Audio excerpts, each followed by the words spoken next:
یہ آزاد ڈیجیٹل کی اردو سروس ہے. میں ہوں وسیم ہاشمی.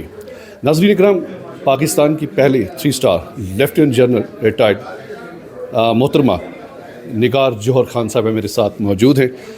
میڈم، زیادہ ٹائم نہیں لوں گا آپ کا.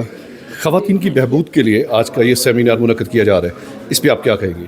جی، میں یہ کہوں گی کہ دس از اے ویری امپورٹنٹ سیمینار اور ہمیں ایسے سیمینارز کرنے چاہیے. اور اس کی وجہ یہ ہے کہ میں یہ سمجھتی ہوں کہ پاکستان کی پاپولیشن جو 50% فیمیلز ہیں ان کو ہم نگلیکٹ کر کے کسی پروگرس پہ اور کسی اس پہ نہیں پہنچ سکتے. سو ہمیں ان کو کرنے کے جب تک ہم ان کو شامل نہیں کریں گے اپنے ساتھ، جب تک ہم ان کی ویلفیئر میں اور ان کے کاموں میں کام نہیں کریں گے، تو ہم اس جینڈر ایکوالٹی کو اچیو نہیں کر سکتے جو ہمارے کنٹری کے لیے اور ہماری پروگرس کے لیے بہت امپورٹنٹ ہے. اینڈ آئی فیل کہ بہت کام ہو رہا ہے اور اللہ کا شکر ہے کہ بہت اویئرنیس آ رہی ہے، اور اس قسم کے سیمینار اور اس قسم کی ساری چیزیں یہ اویئرنیس یہی لا رہی ہیں اور ہونے بھی چاہیے، اور میں خوش ہوں کہ ہو رہے ہیں.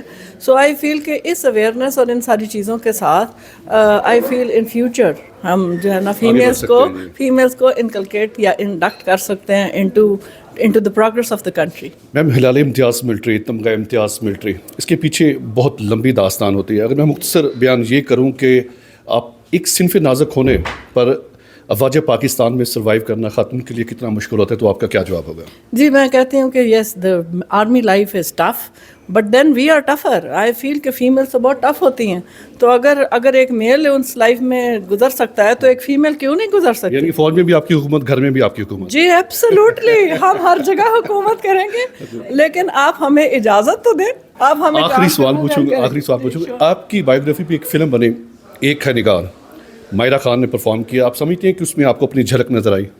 جی، مائرہ خان ایک بہت سیزنڈ ایکٹریس ہے، اینڈ اس کے ایموشنل سائڈ جو اس نے جس طرح دکھائی، آئی فیل کہ شی از ٹو بی کریڈیٹڈ، اینڈ اس نے بہت اچھا کام کیا اور مجھے بڑی خوشی ہوئی. آزاد ڈیجیٹل سے بات کرنے کا بہت شکریہ. Thank you very much.